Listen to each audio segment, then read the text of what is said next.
Hey everybody, welcome there for Behind the Pulpit. It is January 27th, 2025. We're almost to February, the first month of 2025.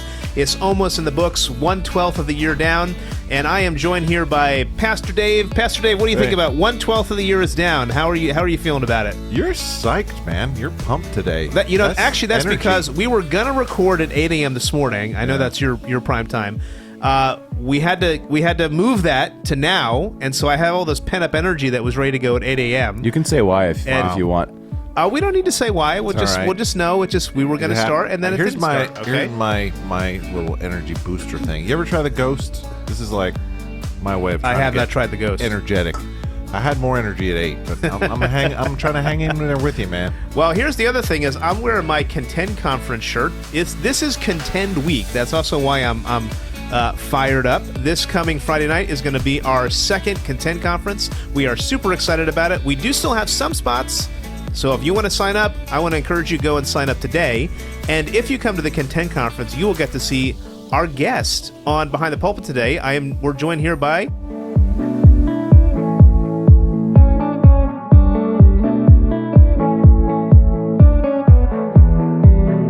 Adrienne Livingston. Adrienne, why don't you say hi to the folks out there and tell us who you are. All right, I'm Adrienne Livingston. I am from Oregon, and I'm excited to be here to be able to share about this subject. And I am with World Venture. I'm the director of Anti-Sex-Trafficking Initiatives. Have been doing that since 2014. Nice. Very, very cool. Well, Bob, what's World Venture? World Venture is the mission organization, our prime mission organization. Most of the people that we support as a church are through World Venture. And historically, we're part of Venture Church Network, and World Venture, World Venture was the missions wing. Venture Church Network's the denomination. Historically, this was known as the Conservative Baptist denomination. So World Venture used to be Conservative Baptist Foreign Mission Society, and then the denomination was Conservative Baptist Church in America. And we've ditched that, and now we're just venturing everywhere. What did they say on the website? What is a venture?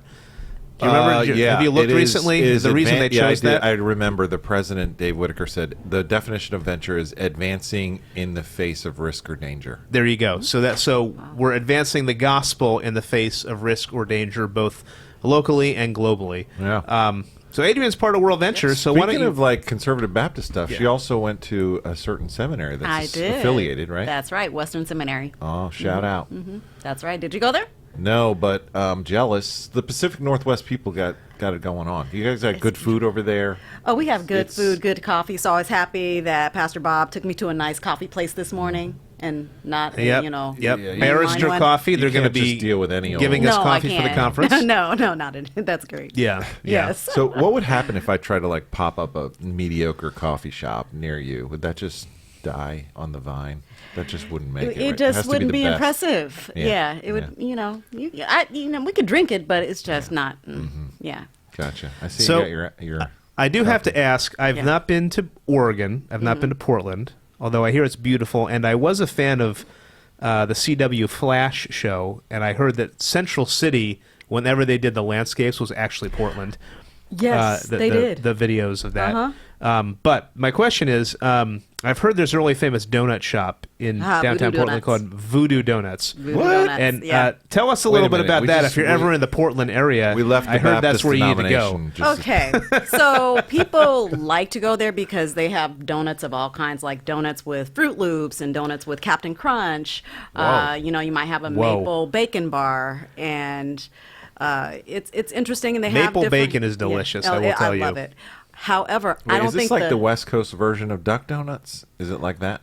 Well, Duck Donuts started in North Carolina, so maybe, but I think this is a little bit crazier. Yeah, so they have. I remember Fruit Loops. That's another level. It was there. Now, the quality isn't the greatest. I think you're just going because it's Captain Crunch, Fruit Loops, etc. Yeah.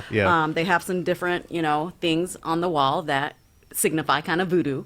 They do? So they have some skeletons and some coffins. That sounds like the Pacific really Northwest. Interesting, it does. So I would say, if you want that experience for the different types of donuts, sure. But if you want quality donuts, there's some other better places like Cocoa Donuts. There we go. Have you ever been to Santa Cruz, California? How does Portland compare to Santa Cruz? I have not been to Santa Cruz. Okay, because Santa Cruz was a very eccentric town. San Jose is like the center of the Silicon Valley tech, all that. But Santa Cruz is on the coast.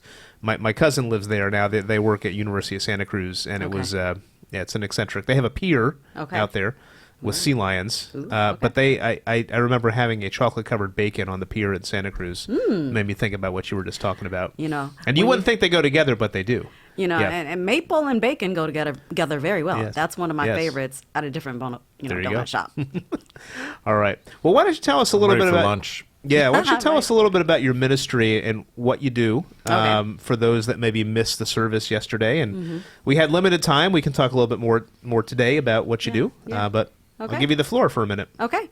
Well, I work in the issue area of sex trafficking and really bringing awareness to this issue and knowing that it's not just a global issue. It's here in the United States and what it looks like in our different contexts, because it just looks different based on the area that you're in. But there are so many different similarities. I like to give the definition of sex trafficking. I was going to ask you, what exactly is sex trafficking? Yeah. So it has And is that different than when people say human trafficking, human sex trafficking, sex trafficking? Is it all the same thing, or is it? I've heard all three categories used. Right. Human trafficking is the big umbrella. So, from organs, where you have organ trafficking, labor trafficking, sex trafficking, all of that is under the umbrella of human trafficking. So sex trafficking is a part of that. In fact, so I'll give the definition, but I will speak to what it is as an industry. And as far as the definition, it has to be force, fraud, or coercion that causes someone into doing a commercial sex act. Commercial sex act is anything that is done of value, so that's literally someone purchasing another human being for that purpose, or pornography. So many people don't realize that sometimes people in those images are literally forced to be in those images, but you can't tell that because they're acting. And unfortunately, sometimes you might have a pimp or trafficker that is grooming someone who is being trafficked by watching those images. So there's different elements to it that people just don't see and know about. As far as value, it's done with exchange of anything of value. So it can be money, it can be food, it could be a place to stay. So thinking of someone who's homeless, whether that's a runaway youth or even an adult, that they don't have a place to live. And someone will say, well, I will provide this for you, whether it's clothing, a place to lay their head, to food, but you must give me this in return, which is a sex act. So as far as an industry, human trafficking, and this was a 2014 statistic, and it is hard to come by statistics within this issue. And when you do hear the statistics, I like to say it's probably the tip of the iceberg, and you don't know what's happening also underneath, because it's not like the pimps or traffickers are going to say, yes, I'm making this much money, That is tax-free, by the way. And as soon as they get it, they use it. But as an industry, in 2014, the statistic from the International Labor Organization was the industry of human trafficking brought in $150 billion. And of that, $99 billion was of sex trafficking. So even of the umbrella human trafficking, the majority was... Like 2/3. It was 2/3, exactly. And then you look at the industries, the top international criminal industries. First is drugs. Second is actually human trafficking. And then it's guns and arms. It's above guns and arms. It was. Actually, when I first started in 2014, it was drugs, guns and arms, then human trafficking. It changed places. Wow. Yes. This is putting you on the spot a little bit. Do you have the similar concerns about the Super Bowl that most people have regarding the trafficking issue? I mean, we're like, I'm not familiar with this. Tell me. In the news, tell me, what is this? I'm not familiar with this. Less than 2 weeks away is the biggest, day for trafficking in our country. Any big sports, any large weather, gathering, even soccer, any large gathering, they know that there are people that are coming in. There is sex tourism, most definitely. And so you have pimps and traffickers saying, hey, there's the demand, because you have a big, large group of men together in one place. And even though I'm speaking mainly about men, as far as purchasing, women do purchase. It's just not as large. And so I focus mainly, and a lot of the groups that I focus and work with are focused on men. So anytime there is a big and large group of men coming together over sports, that happens. Yes. There's a market. It is an unfortunate I think you market. mentioned in church yesterday, I think you used the word demand. Exactly. When there's a demand. There is a demand. Right. Exactly. Yeah. So I want to dovetail a little bit before we talk about some of the ways that your ministry plays out. But last week we were talking about the pro-life issue. Part of the series, I did a message on pro-life, and part of that was talking about kind of the way that our society has been sexualized. And I did use the example of Andrew Tate, and I don't know if you know. Do you know who he is? Okay, so he's kind of this masculine influencer that's out there now. That a lot of conservative people are latching onto because he's putting out this kind of traditional masculinity in a very warped way. He has a history of being involved in some form of sex trafficking type of stuff.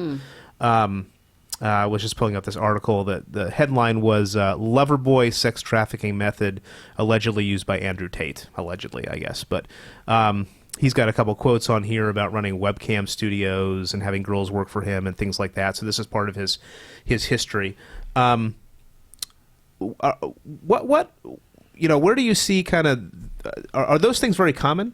And maybe this is part of your curriculum. How do you help people see these things at work and avoid them? Yes, Yeah. it is common. In fact, the term that we've used a lot is boyfriending. In Europe, it's definitely one of those where I've heard the term more lover boy.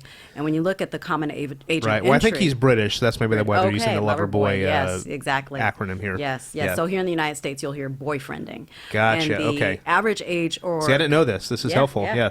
And that's why the curriculum. And I have that we'll get daughters, to. so I need to be aware of this. Yeah. Yes, exactly.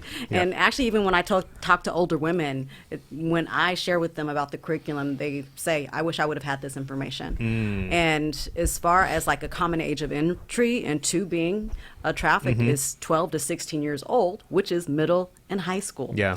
And again, that's average age, so it could be definitely younger, most definitely afterwards too, older. But as far as boyfriending or lover boy, what that is you have an older guy, typically out of high school, that befriends a younger girl in middle school or high school and basically starts to groom her and acting as if he is so interested in her.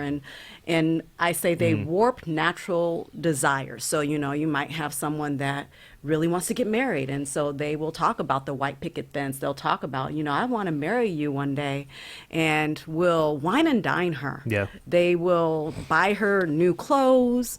And you have to think about the background that these girls are coming from. And I want to also say it happens to girls, boys, men, and women. It's not just girls, even though that's the focus of my ministry. But that girl will be so enamored that, this person is giving me these gifts. And again, it's a hard issue. I hate having to say the things that I have to say, but it is reality. And what I have heard from pimps is that they know that once they get a girl to have sex with them, they've got her. And what people don't realize is that there is a literal bonding hormone that God has given in our bodies. And that's why, for me, I talk to girls and say, especially if you're from a Christian background or even religious background, I've talked to girls that are Muslims. I say, why is God giving us an external boundary of waiting to have sex before marriage? Why? Because he knows that chemically in our body, there is a chemical called oxytocin that is released when having sex, and you literally chemically bond with that individual. So therefore, what happens is, the men don't necessarily know that. They just know that once that happens, that girl will do anything and everything to be and to stay with him. So what happens after that is he will then say, I've been giving you all these gifts, and it's time for you to actually do something and give back. And part of that, they actually might ask her to do something sexual with a friend. She may or may not know that money's being exchanged. And she will continue to do things because she doesn't want to lose him. How much of this do you think plays into the pornography industry itself? Do you know? That is huge. So this is like another thing that we were starting to get into last week, is just the over-sexualization of the culture. People, and you might be somebody who's watched pornography and you think, oh, this is just a harmless act, but what it took to create that video was very much not harmless, especially to the women. Right. Yeah. Actually, pornography is a huge driver of the demand. You can get it right on your cell phone. It's, back in the day, it was not as prolific because it was in print, whereas now it's anonymous, it can be free, and you can have it in your own home. So what that does is it desensitizes men to these individuals, mainly women, and it dehumanizes them, and it sexualizes them. I know, and I've talked to women who've been in the industry, and they say it's very violent. And even in the contracts that they quote unquote sign that say there are certain things that they won't do, and they're putting in the contract that they won't do, it's still it's forced upon them when they are in those sessions, and sometimes it's not even protected. So there's just so much that people don't see that goes on in the rooms, and it is not a victimless crime. It drives the demand. Okay. So can I add one more thing? A little bit more explicitly. Go. Yeah, go ahead.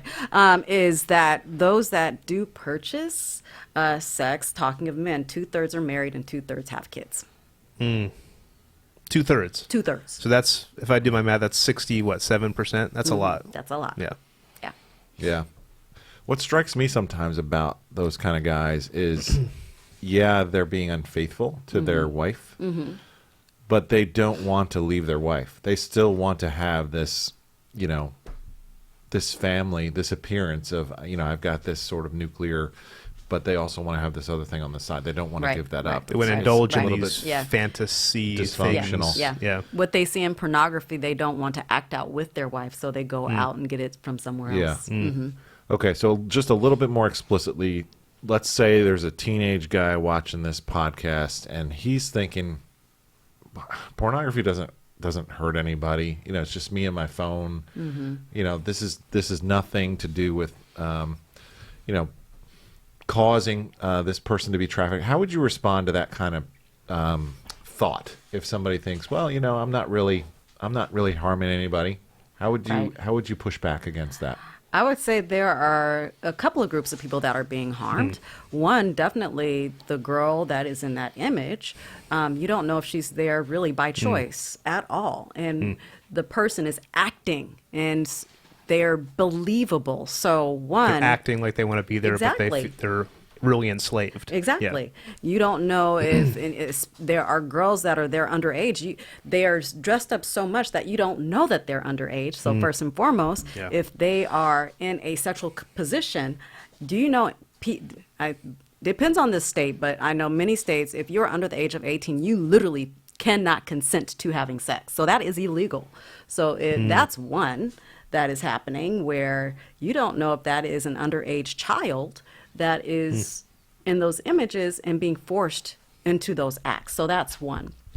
Two, what's happening in pornography, again, like I said, women sign these contracts stating that there are things that they won't do, but then they are forced to do it, and then they, and positions that literally physically harm their bodies. You don't see that. They, again, are acting. But two, the person actually viewing is actually being harmed, and they don't realize, because all of us, it's an addiction. It is literally just like heroin. When you start with pornography, dopamine is being released. It's that happy hormone. What then happens, you have to watch more to get a shot of that dopamine, to the point of, okay, now I'm going to go to possibly a strip club. And it starts to escalate to the point of, finally, in order to get that dopamine release, you actually then go to purchasing. So if anyone needs help, there's an organization that started in Oregon that's called the EPIC Project. I would highly recommend that they go to the website, EPIC, EPIK Project, to get some help. Wonderful. So scripturally speaking, I know there's a lot of Bible passages about justice, and I guess this is addressed in a lot of different places. I wonder what scriptures do you feel like are really important as you answer God's call on your life to serve in this special way? Because this is beyond social action. You're serving the Lord Jesus Christ. Amen. Where do you see your call rooted in the Bible? Like, are there some key passages that you like? Yeah, Lord, this is what you've called me to. Where do you go? Yes, John 10:10. The thief comes to steal, kill, and destroy. And when you look at this issue, that's happening to the victim, it's happening to the buyer, it's happening to the pimp and trafficker. But the latter part of that is, I came that you would have life and have it to the full. And that's why I say that's where we as a faith community, as a Christian body, need to step in without judgment. That unfortunately happens a lot at all levels, but even the highest of the victim. Many times a person will look at a person that is being sold for sex, and they will call them a prostitute. God did not create us for that purpose. And when you say prostitute, people have their opinions as to what that is, and it's dirty. It's nasty. So that person they think that person is literally choosing to be there. And so what happens is, you don't want to help that person. Depending on how you define things will determine how you want to help. Whereas when you look at that person's background, you have to peel the onion back. Why is she there? Was it her family that sold her into trafficking? Was it a person that was in an unfortunate boyfriending situation and all of a sudden they can't get out? Is this person have a baby by their pimp or trafficker? So then when they try to get out, they don't know what's going to happen. And those economic considerations economic, there too. Yeah. Sometimes depending on where you're at in the country, maybe they have your passport and you can't get out. So there's so many elements that I really tell us to say, take that judgment piece off. Don't look at that person, even though it appears that they want to be there. Maybe they think they do, but there's so many other elements. I actually heard from some women in other countries that said they wanted to be there, but when I looked at what are the industries where they're at, based off of where they were in their poverty, there were no other economic industries that they could actually get into, so they didn't have any other way to make money. So it's saying, let's not look at that. And, for us to help, we have to be the light. So that latter part, I came that you would have life and have it to the full. He wants to use us in that. So instead of judging someone, saying, how can I help you? Yeah. It's not necessarily even appropriate for you to ask for someone's story. Just say, how can I help? And I've actually connected people to friends of mine that they become friends of mine, being that I'm in this industry and trying to help protect women, to help them with getting trauma therapy if they need it. But I say for us as a faith community, we need to be there without judgment. The second scripture I go to is 1 Peter 5:8. Be vigilant. The enemy prowls around like a roaring lion. And to me, that command, be vigilant, is where I say, church, wake up. We can't hide our faces and put them in the ground like an ostrich because this is a dark issue. We have to understand it. Once we understand it, we can help. If we say, oh, I don't want to do that, and it's dirty and it's dark, how are we being the light? When you don't know about this issue, then you're not going to help. And that does not help our girls. It does not help our reality. So it's saying, understand it, but also know it's not necessarily that you're going to go work with a victim. It literally could be you understanding how to prevent it. You have daughters. Do you have daughters? Do you have 3? See? It's you educating your daughters. It's you telling others. And, they may actually help to educate their friends. So it might be that it's prevention. It could be, especially as men, we need more men to help stand up and talk with other men, and really saying, from pornography to going to strip clubs to purchasing, helping them understand what they're contributing to, so that they don't do it. When Epic Project started, what they did was they actually put fictitious ads online for people that, a fictitious ad of someone calling to purchase sex. And what happened was that a man would call and get another man on the other end. And that man on the other end with the Epic Project as a volunteer would say, this is what you're contributing to. The men they were talking to didn't realize that. They thought it was a victimless crime. And they asked, would you like help? And so we need more men to do that.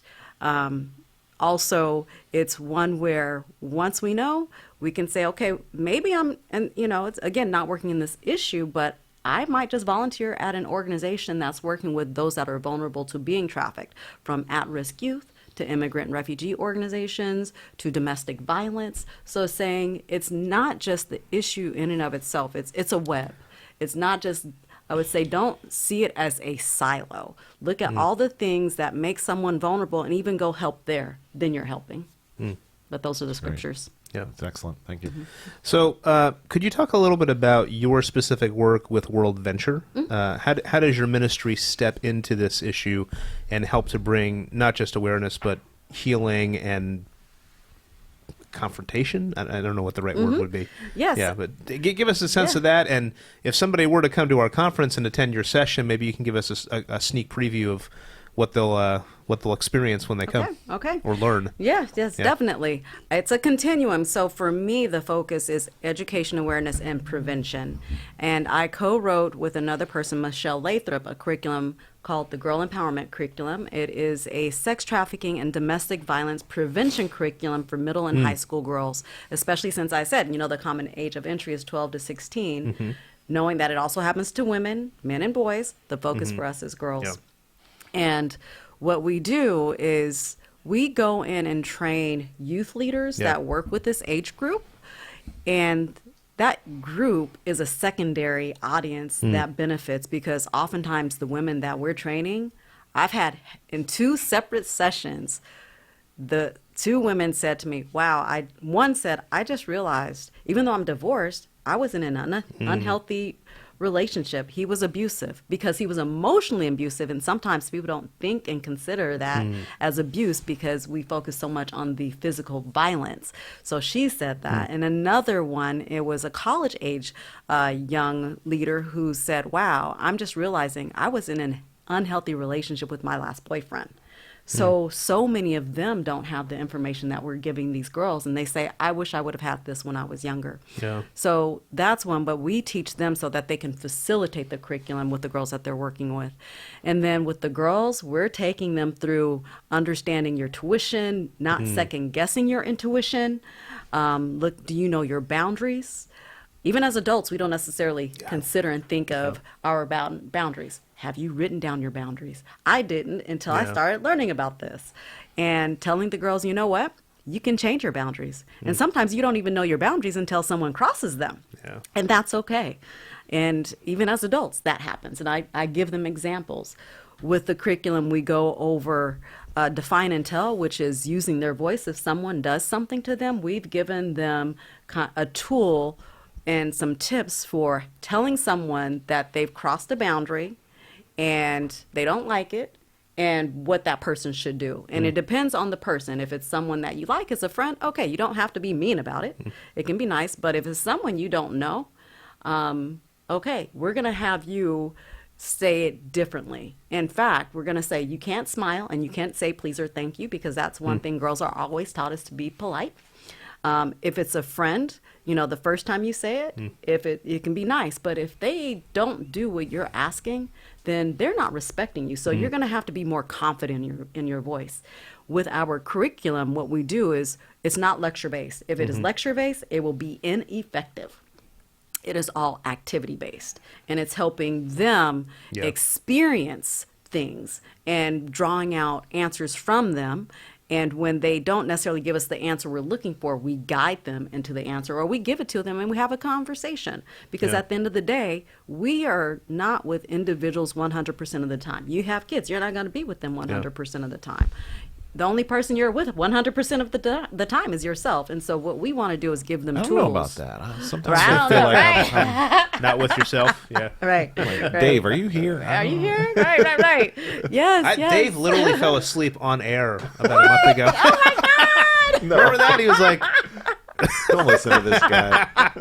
we get a little too late in the afternoon. It just we don't make it all the way through. Exactly. It was That coffee too much didn't kick carbs in. at lunch or something. Yes, I love it. Yeah. it. Sorry, So, I interrupted no, with a joke. So That's you're fine. the only person you're with is yourself all the time. I so. actually tell people I like to bring in laughter in this issue because it is so dark. Right. So you gotta. you have to. Yeah. You have to. A little bit of light. Right, you have to. So, the thing is, what we want to do is give them tools and ammunition so that when they are by themselves or in a vulnerable situation, that they can actually make assess it to make decisions for themselves, and giving them, if someone is respecting you, this is what it's going to look like.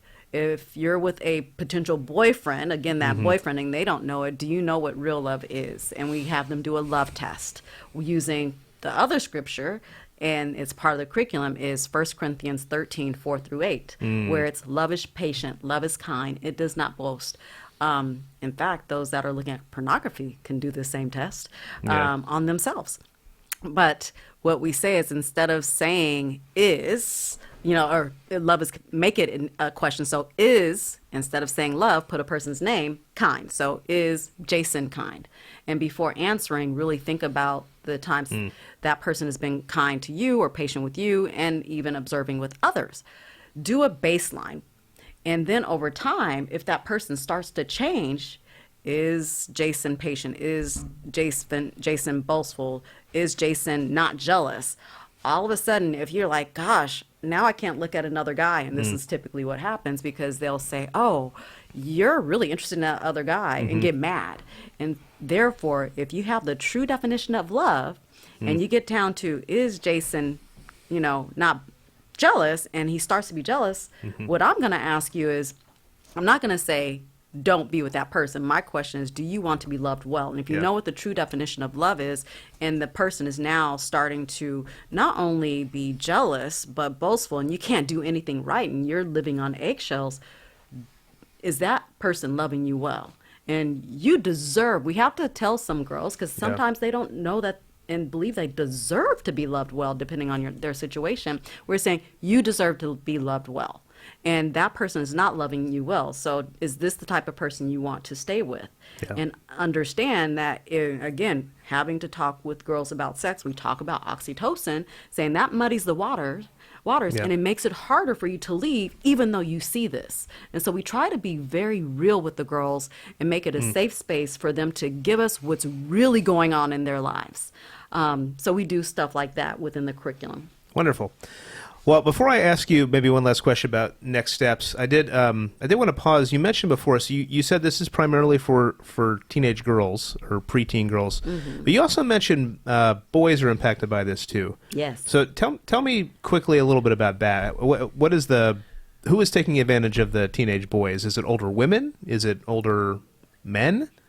Right. How does that normally play out? So again, like I said, statistics are hard to come by, and they back in a while ago they were thinking it was mainly only girls that had a high preponderance of being trafficked, but now they're looking at, there are more and more boys that are also being trafficked. Sometimes it's a lot of times by other men, but women do purchase, but men purchasing boys, or just the pedophiles, just really exploiting boys in that way. And these boys then get involved in pornography of all different kinds, or? Not necessarily. They're just like the girls, that their bodies are used for sex, unfortunately. Okay. And so with boys, what happens is they don't necessarily come out and tell that they're being trafficked because of stigma and thinking sexuality. They may, like, what does that mean? I may have enjoyed it, so does that mean that I wanted it? So there's so many different nuances with boys. But so with boys, what we need are men to come and say, okay, let's teach young men about this issue, but also teaching them in a way that they're not going to exploit girls. There are certain elements in our curriculum that we can teach boys to help them, but certain elements, I'm like, I'm not going to teach that boy that, because I've actually seen it where we've taught them what to do. I'm like, okay, don't want to do that. So you have boys that are trafficked, but then when you look at the buyers, they're mainly men, and the traffickers are mainly men, but there are traffickers that are women as well. So it's a there was a documentary that got released earlier this year about what was going on with some of the kids programming with Nickelodeon. I think it was called Nickelodeon After Dark or something like that, and there was one of the guys who was in a pretty popular show. Drake, I forget the guy's last name. Drake Bell came out, and he was talking about how this was something that, not in the way you're describing, but he got groomed by one of the guys who was on set and taken advantage of. And and this guy, the guy who was the one who took advantage of him, basically everybody else in his professional circle came at the actual court hearing to support him. And Drake Bell got up and basically shamed them all. Good. So so this thanks for bringing that up too. This not just a women thing. Although maybe predominantly a women thing, but it's not just Yeah, women. yeah.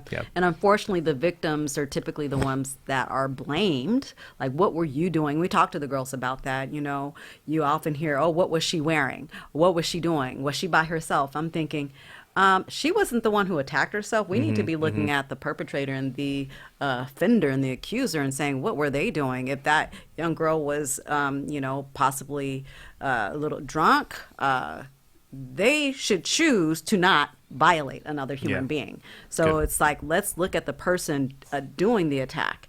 When we talk to the girls, we're saying, you are not the one to blame. It is the attacker who chose to do what they did. Good. So, yeah. Well, thank you for the work that you're doing. It's hugely important, although you mentioned is very dark. So not everybody, understand why not everybody wants to go in to that space. Right. Thank you for listening to the Lord's Calling. And if you didn't sign up for the conference, you can still go to her breakout session and hear more about this and how to be aware of the issue. Yes. And of course, if you want to get connected with Adrienne, you can go to our website, and there's our missionaries are listed there. Do you have a website that people can get connected with as well? Email is best, actually. Email? So Okay. they can email me. All It's a.livingston@worldventure.com. Wonderful. Well, thanks for being here today. Thank you. Do you mind if I pivot? Maybe we do the book war right now, because I know Adrienne had one that she wanted to throw in. yes. So Three-way it book might war. we might have to add somebody else to the chart that you guys made up It's there. funny you say that, because here's the current scoreboard of the Great Book War. But ever since the new start of the Book War, we haven't had a guest, so we've added another category for guests. I love it. And We're now, gonna see. All Adrienne, right. I gotta tell you, just because you're here and are a guest, that doesn't mean you get a free pass Okay. for the win here. So you got to bring it with your book, because Noah and I, we're not just gonna award people for the sake of awarding them. We want to know. You need to appeal to us. So how this works, actually, this is your first time. They are trying to convince us to buy a book that they are recommending. So it's you really. One I think of these Noah guys has to choose. It's Noah's turn today. So just. So you have to think, how could I convince Noah to buy the book that I am recommending? Okay. That's essential. I wish I had it like with you guys. I don't have We've my had book in here. bribes. We've had It doesn't appeals matter. You to just personal describe it, yeah. hobbies. It's gotten bloody in here. Oh, gosh. All right. So do you want me to go first? You want to go first? Whatever. Your book is bigger, man. Look at that thing over there. I feel like you need to throw it out first. Okay. So today, I referenced this in the sermon yesterday. I am recommending the volume 22 of my Jonathan Edwards set by Yale Press. How many volumes total are there? I think there's 24. Yeah. Goodness gracious. So probably the most famous sermon of the First Great Awakening, the sermon that sort of defined the kind of preaching we had in the early 1700s, although Edwards talked so much about God's grace and love, and one of my favorite books is Heaven is a World of Love. But anyway, so this sermon features some very vivid images about what a sinful person can expect if they're under the judgment of God. And so oftentimes the sermon, Sinners in the Hands of an Angry God, is assigned even in secular universities and English literature classes, just to get a feel for the kind of writing that was happening in the era of the colonial times in America. So the cool thing about this book is it's so nice to read. So I'm just gonna let Adrienne feel it. How does it smell? Does it just smell feel like a that new in your book? hand. Doesn't that feel like, man, that's a That nice just says, book. I got to read There this we go. thing. It just Very you nice. just want to take Very this nice. and sit under a tree somewhere and enjoy some Edwards. So yeah, this is my recommendation.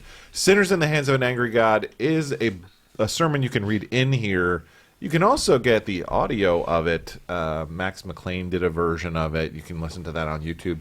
This morning, I posted Mark Dever's rendition of that sermon that he preached at Capitol Hill Baptist, which was an interesting thing to do, right? So as a pastor, he actually preached somebody else's sermon one time, and that would have been a fun Sunday to visit that church. So that's my recommendation. Edwards, try to beat that. All right. Well, I'll let Adrienne go last because she might win today. So I'll go second. So going from There are no guarantees. the 17th Right. century all the way to the 21st century, and since we're doing a cultural apologetics conference this week, I'm going to recommend the book, which will be for sale at our book table at the conference. So you could indeed buy this book when you come, called Apologetics for an Ever-Changing Culture. I just came across this recently. Sean McDowell. Sean McDowell edited it. He's got a couple chapters in here. So the subtitle is A Biblical and Culturally Relevant Approach to Talking About God. So that's this. Now, this was published, Adrienne, by Harvest House, which is based in Eugene, Oregon. Oh, so wow. this is Okay. just for you. Okay, Yes. so they're up there. And then also, Chapter 1 is written by Dan Kimball, who's connected with Western Seminary and pastored a church in Santa Cruz for a while. And John Stone Street, who runs the Colson Fellows program, which I did. Apologetics and Culture. We also have a couple folks that we've been connected with before that have written chapters. Katie Faust did one on the transgender issue. Neil Shenvey, who's speaking this weekend, did a chapter, and a few others in here. So this is going to cover a lot of different topics. If you really want to have a good breadth of understanding of what's going on in the apologetic world, I would recommend this book to you. So there you go. And it's got quite the attractive cover right there. So how can you say no? Noah. Noah also ordered them for purchase. So, all right, Adrienne, what do you got? Let's see. What I have is Invitation to Retreat by Ruth Haley Barton. And the reason I really advise this book and recommend it, it says the gift and necessity of time away with God. For me, it was, I've read so many resources, reading the Bible. I wanted to take that time to really center myself, listen and focus, and really take the chaos out of our lives, because we always have our phone. We always have, there's noise always going. And I wanted to say, I want to take time to retreat. And having this book and reading, I've just only started it, and I started and was like so excited. I'm like, this is some good stuff, because now it's about me centering myself, quieting myself, silencing the noises even in my head, to say, Lord, I want to listen to you. What do you want me to do now? Especially, it's just so many things happening. I'm thinking, okay, as I'm growing even in this ministry, what more do you want me to do? So it's just really a wonderful book, and I love the title, Invitation to Retreat, and it's really to retreat with yourself and to retreat with God. I actually was greatly blessed by her book when I went on sabbatical last summer. She has a different book about sabbatical, similar themes. Okay, But in nice. terms of somebody who really knows how to speak to those of us who are in ministry and encourage us with the word, she's great. So Yeah. Sounds like Dave's also recommending that too. I know. Have you heard of her other book, Strengthening the Soul of Your Leadership? No. Strengthening After you're the done with that one. So Okay. she's just treasure. Yeah, Okay. So Dave, it looks like did you just sneak another book in there? no. Snuck in another That was recommendation. Adrienne right gets bloody in there. her. There it for is. Adrienne. It gets competitive in here. I see. I love it. All right. Well, Noah has made his decision. I wouldn't have made the same decision that Noah did, but that's okay because it's his turn. Noah, why don't you do the slow reveal of your choice? Well, this is a very difficult choice. I feel like each book has some sentimental value to Got a everyone. drawing that's out. Pastor Dave Sentimental loves his value. Jonathan Edwards. We have Adrienne as our guest, so it'd be horrible to say no to her on her only time on the show. And Pastor Bob's got his big conference coming up, and this is the book that showcases it. So Somebody's feelings are going to get hurt. somebody's feelings got to get hurt, specifically two people. And the one person, the one person who's not walking out of here with hurt feelings is actually going to be Pastor Bob. Pastor Bob. My reasoning behind this is it has got Pulled away. many good authors. Pulled away. And you can buy it at the conference. There you go. So, audience, we know what you're thinking. Oh, they're just going to pick Adrienne because she's a guest. Well, guess what? Noah didn't. So, You know why? we'll Because see. this is a portfolio of authors right here. It's not just one author. We'll So have there to, you go. Adrienne, you'll have to come back. Yes. You've been such a good guest already, and Why, we'll thank see you. next I time. might buy your book. I might buy that book though. So, but I wasn't the one to convince today. Noah bringing There we it. go. And the last two times, Noah's gone with my my recommendation. So maybe it's who's recommending, Pastor Dave? I was between Adrienne and one Pastor week we'll Dave. swap and see if that theory is We won't tell That Noah. actually would be good. You have to recommend the other person's book. That would be. That is good. That is an interesting thing. That'll be like the I mid-season should give you a All-Star book to game. recommend, and I'll recommend your book. There All you right. go. There we go. It'll be like the mid-season All-Star game. Well, and you tried to recommend Adrienne's book, and it still was to no avail. You So did. Thank you. I Thank gave you. you the really assist. you said, did. "Nah, I would buy that book," and still Yes. Noah was unmoved. So did. Yeah. To be clear, we usually would buy all of them, but we have to pick a winner. yes, Yeah. there you go. All right. So since you lost, Pastor Dave, why don't we give you the next segment, your chart citing segment? I know you. Okay. I smelled it when I saw it yesterday, and I said that's going to make it onto the podcast tomorrow. So Yeah. you look like you worked pretty hard on that. Tell So us we have about this it. segment called chart sightings, and I have There's a chart for that. I have an addiction, which is charts. So By the way, do you like charts? Do you get energized by charts? I do like charts. Okay, you do. Do you get Yes. energized by? Well, I don't know that let I me get just tell you, energized by them, but I do like I have charts. never seen anybody get so excited as a chart as Pastor Dave. It's Okay. just like it brings a smile to his face. I actually Large walked smile. into his office the other week, and this chart was He's up on his grinning screen ear to ear. in another format. So he actually reformatted this chart. I made my own. And I said to him, I was like, "Oh, look at your charts." It was like I caught a kid with their hand in the cookie jar. He was like, "Oh, you He's saw like- that?" He's like, oh, Yeah. The elder board's going to have to look at my time consumption on making these charts. we all right. have addictions, Pastor Dave. We all Yeah, have this addictions. is mine. All right, so there's two. If you could put the first one up. So World Harvest Mission put this chart out, and they've changed their name to Surge, I think is the new name of it. And so the idea here is that a Christian embraces the gospel, and over time we grow in two ways. We grow in our awareness of God's holiness, and then we grow in our own awareness of our sin.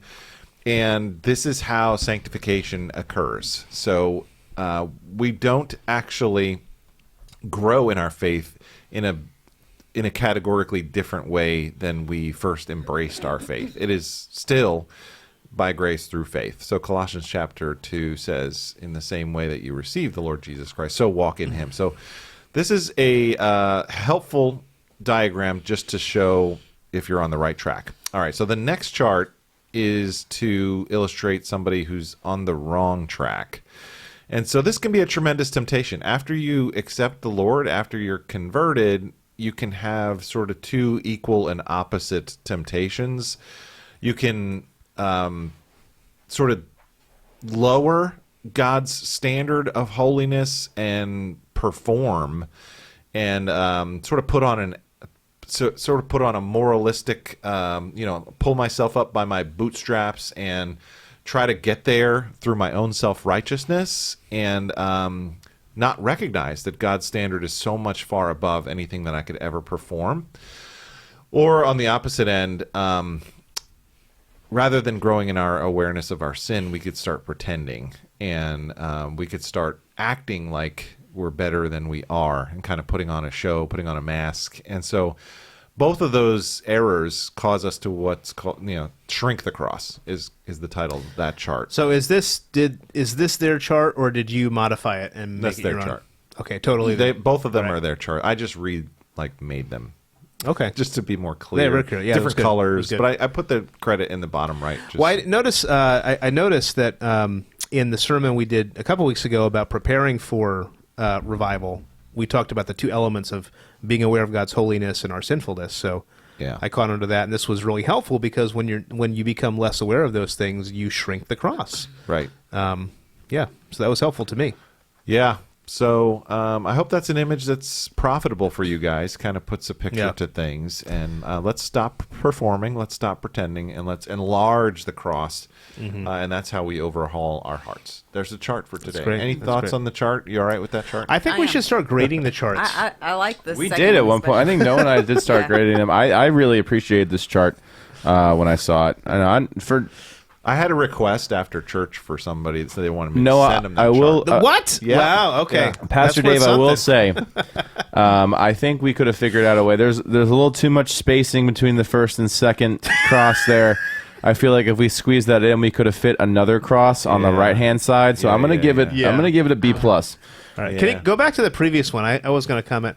Why is the cross on the right? Yes. Why is it gaining weight? This Why is one's it a so B. chunky? This one's a B minus. Sick. Yeah, that cross on the right should have a longer horizontal You know, beam. you know what the one on the right looks like? It was like the first ever VeggieTales with the Frankenstein Yeah. VeggieTales character. I'll modify that right now. Okay. That's a mistake. Yeah. That's No, a you're good just trying feedback. to say, the longer you're with Christ, you're just growing in maturity. So thicker cross, right? Yeah, Right? that's what I'm trying to say. right. But what they're saying is that I the know. crossbeam is too stubby. I know. Oh, boy. You go back and you have to retreat and be with yourself and be with the Lord, Exactly. like Adrienne was telling us Invitation to before. retreat. Yes. There you That's go. right. It all comes together. All right, good. Okay, so Pastor Dave, let's talk about your sermon.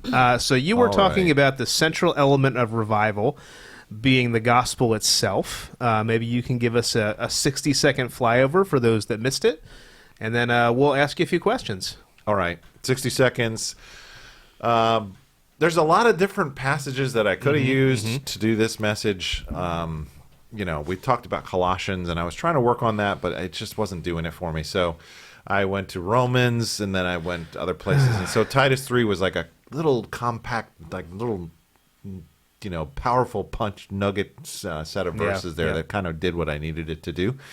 So, yeah, every true revival has to have that primary element of the gospel. It is really always about a recovery of, a rediscovery of, it's centered on and grounded in. Not a The reimagining of, though. No. Those are different kinds of movements, and we don't want to be part of those. So revivals have to have at their center an understanding of the gospel. So Titus chapter 3, I just basically had two parts, volume 1, volume 2, the bad news, the good news. And the Apostle Paul, writing to his protege Titus, says, "You used to be foolish, disobedient, and a slave to sin, with all kinds of relational brokenness. But," verse 4 says, "God entered the picture, and he saved us through justification by giving us his Holy Spirit, washing us and regenerating us, and giving us the hope of eternal life. And we are heirs."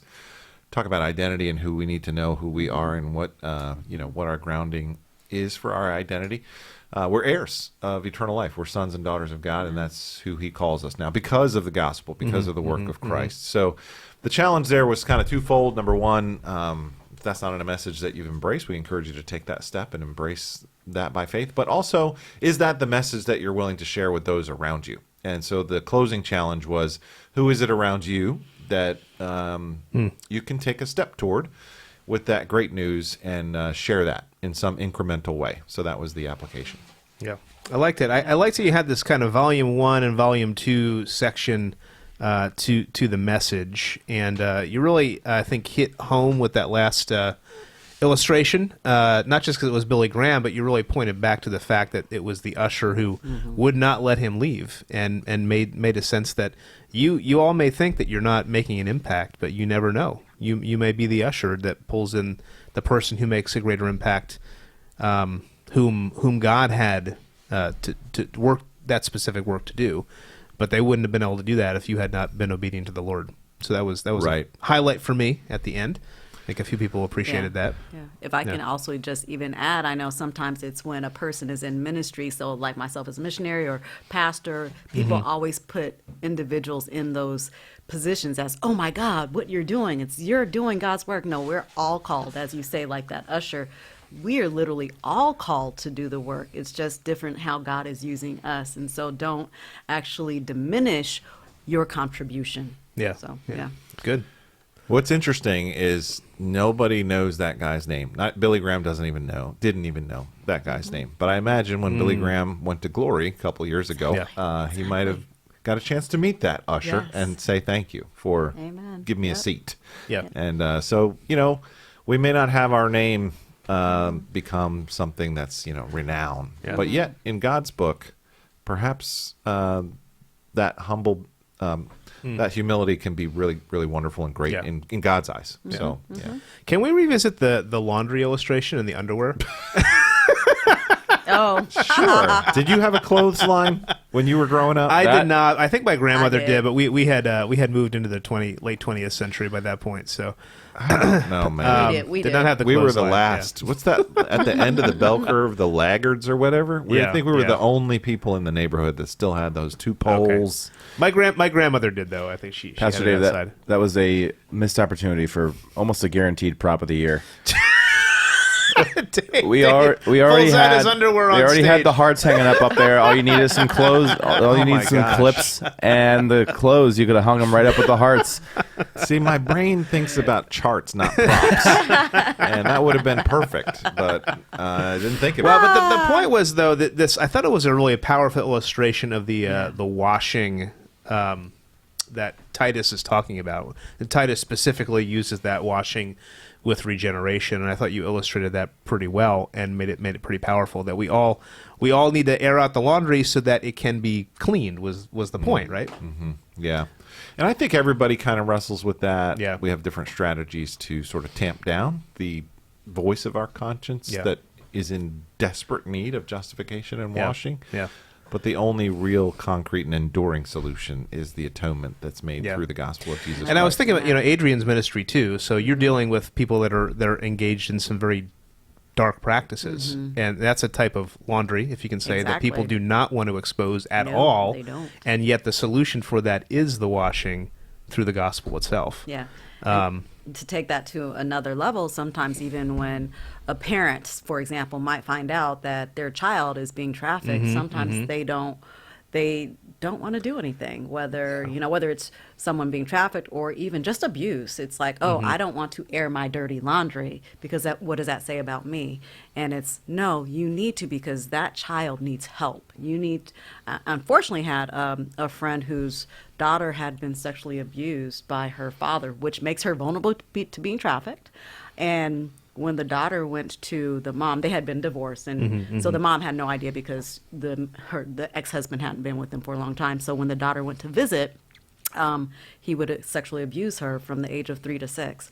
At the age of 15, when her daughter finally told her, the mom said, "Oh, well, just deal with it," and that just broke the daughter's heart. So imagine the person that's supposed to protect you doesn't go help, get the help that you need. That daughter then told a person in school who was a mandatory reporter, I wish parents saw themselves as mandatory reporters. I am a mandatory reporter, and I tell youth that when I'm teaching them. And so what ended up happening is the daughter had to go to a facility to get the help she needed, a medical facility, and then she lived with me for almost a year. I said, let her stay with me and to help her get the help she needs. But the reason that happened is something, and God was giving me different tools and skills I did not know I had. God will do that, right? So when I was in the medical facility with her daughter, I was like, so what triggered you? And what she said was her mom. That I did not realize. That just broke my heart. And I'm like, okay, if you need to live with me, you can do that. I know your mom does love you and you love your mom, but this is hard. So I really wish that parents saw themselves as mandatory reporters, because that probably hurt the most, even more than her father in a sense, abusing her. Yeah. Good. Thank you. Yeah. Anything else you want to share about the message, Dave? Well, that was sort of a small segment of chapter 4 of Richard Lovelace's book, Dynamics of the Spiritual Life. So I would encourage you to check that out. That is another book recommendation, but we have talked about that in the past. You shoehorned in a couple extra So that books. was the Let the record note. primary element of revival. And then not next week because that's the Contend Conference register now. But next time we're back in the series. In 2 weeks, Bob will do the next section, which is the secondary elements of revival. Which will actually be the last message in the series, and then we're moving on to a series on resilience. We're going to look at 2 Corinthians for that, so that's going to be fun. As Dave mentioned, this week for the conference, we have 2 different speakers. So these are kind of like session 5 and 6, if I could say. So Neil Shenvey is going to be talking about using the gospel as an apologetic. So he's going to be using Romans 3, I believe. So I don't know if that's where you were going. It was an option. It was an option. Neil's going to be using it this week. And then Jason Thacker's talking about... I'm glad I didn't, because That's good. That was a contender. there you go, actually. I mean, Romans 3 has Perfect. got it all, but... He's talking about how to live in a chaotic public square for the second one. I think he's using Matthew 10, maybe. I have to go back and look at his email. But anyway, both are going to be good. I'm interviewing Elisa Childers in both services, so you might want to attend both services this week. It's going to be a powerful morning, Pastor Dave. What if there's no parking? What should I do?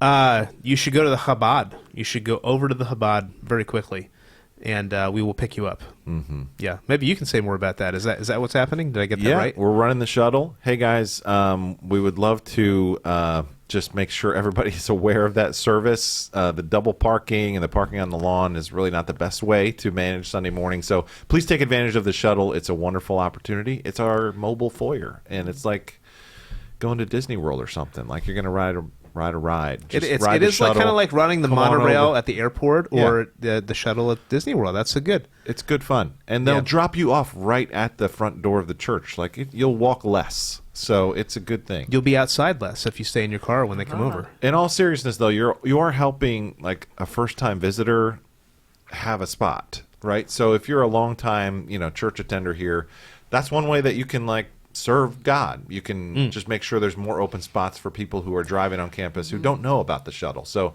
if you guys could help us out, that would be great. This Sunday will be particularly tight, I think.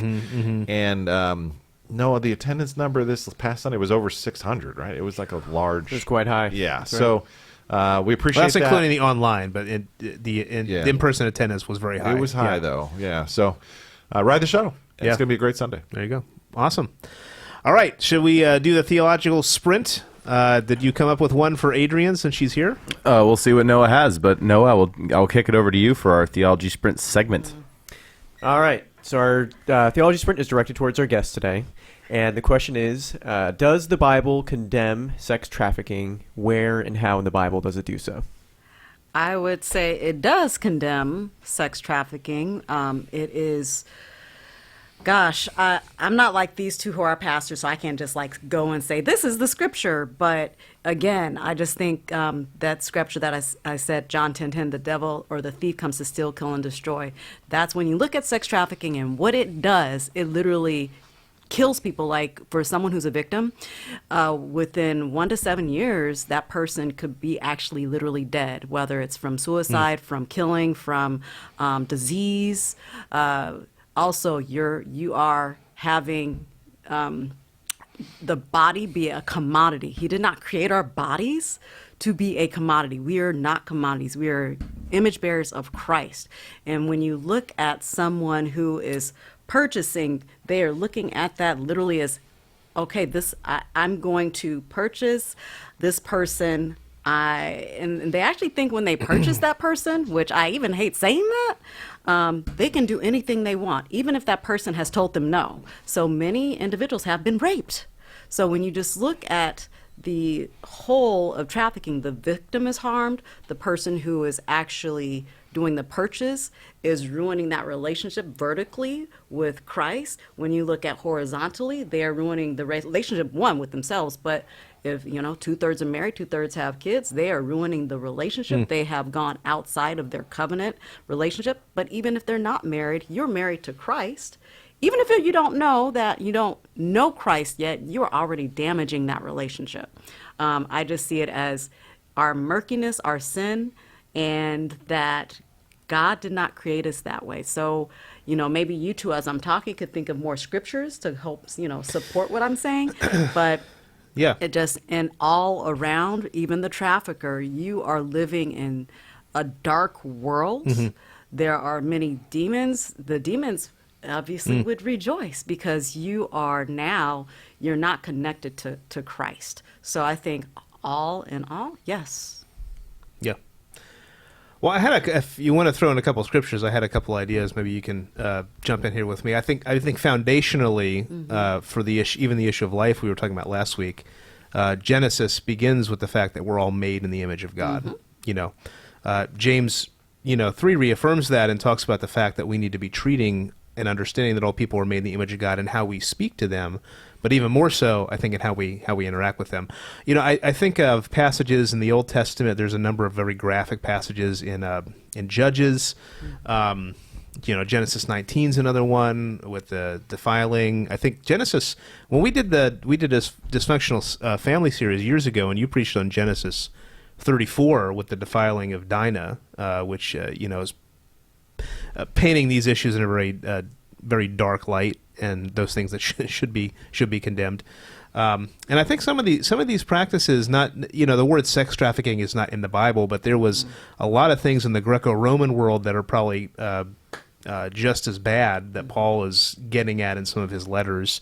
I think particularly 1 Corinthians and even the cult of Artemis in Ephesus. There was a lot of sexual practices that he was asking the Christians to stay away from. So I don't know. Those are thoughts off my head. Do you have other passages you would point to? I was thinking about the classic passage from Micah 6:8. He's shown you, O man, what is good. Yeah. What does the Lord require of you? To do justice, to love mercy, and to walk humbly by your God. I think that's a sort of an overarching verse that speaks to what we're supposed to do with our strength. Just speaking to the men, I guess. So rather than exploiting, rather than taking advantage of, God calls men to leverage their strength to support those who are more vulnerable. And that's what an actual real man made in the image of God is supposed to be doing with his strength. So there's a lot of verses and that come that, to mind. But that Genesis 34 passage, the reason that happened with the woman was because the men didn't step up and do anything, or they did something in a really dysfunctional way. I would just end with then the scripture, love is patient, love is kind. That is not love. It does not emulate or demonstrate love in any kind of way. So that is the antithesis of love. yeah. Good. Good. Thank you. Glad we had the expert for that question, Noah. Good sprint there, Noah. Noah's Thank you. making a good use of his time, stewarding it well. All right, let's talk a little bit about announcements as we wrap up here. Obviously, as I mentioned before, Content Conference this coming Friday and Saturday. Go and sign up. We still have a couple spots. I'll have to go and check and see if anybody signed up while we were recording here, but you do not want to miss it. And if you want to get $25 off, I'm going to give you a discount code, RESIST25. RESIST25, all caps, and you'll get $25 off if you go and register right now. So there you go. What else is on the docket there, Tim? What about the Passion Conference signups? Passion Conference signups. No, Johnny wants you to sign up. They're already signed. They just got back from the Passion Conference. They need to sign up for next year's Passion Conference. Arlington, Texas. And that's right. And they're going to where we did the Colson Conference last June. They're going basically to where we went for that. So there's an awesome Nolan Ryan statue right there. You can that's take right. your picture. Take Nolan a Ryan selfie. Expressway. That's where it's going to be. All right. What else? We got a third one? Shepherd's Freezer. Oh, I'll let you take that, Pastor Dave. Hey, we're called to bear one another's burdens, and if you have some culinary skills and you want to also use those for the glory of God, you can make a donation to the Shepherd's Freezer. You can cook something at your house, or if you're not someone who has culinary skills, you can go to the store, buy something frozen, and put that in the Shepherd's Freezer so that we can extend love in Jesus' name to those who are hurting in our church. So there's a station downstairs in Fellowship Hall right by the coffee area, and you can get the containers there and learn more about that important ministry. Boom. There you go. Is that it? That's it. That's all she wrote. Hey, Adrienne, thanks so much for being here today. We're for glad having to me. have you here. Thank you so much. We'll have to have you back again the next time you make your way to the East Coast. Hey, I love it. I love it. I love good. it. Pastor Dave, I'll give you the final word. Hey, we hope to see you guys this weekend. It's going to be awesome, action-packed, and until now and then, God bless you guys.